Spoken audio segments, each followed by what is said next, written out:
కలిసి నాకు మూలమైన పెద్ద చెప్పిర్రే ఎల్లమ్మ చేత అన్నం వినమంటే అన్నం తింటలేడు ఆ పద్యానికి అర్థం చెప్పినాక నేను అన్నం తింటానన్నాడు రామయ్య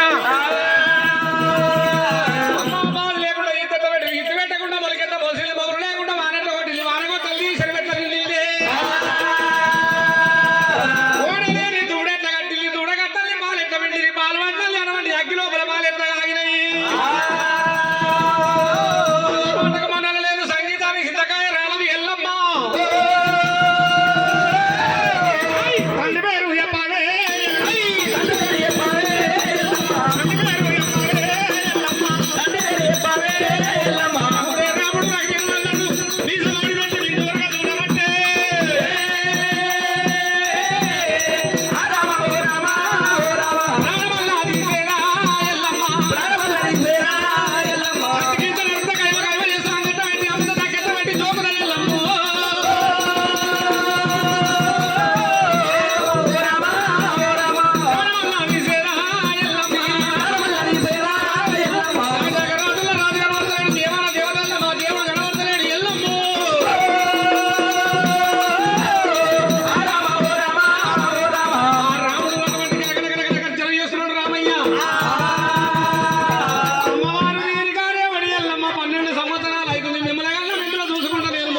బతుకుతున్నాగా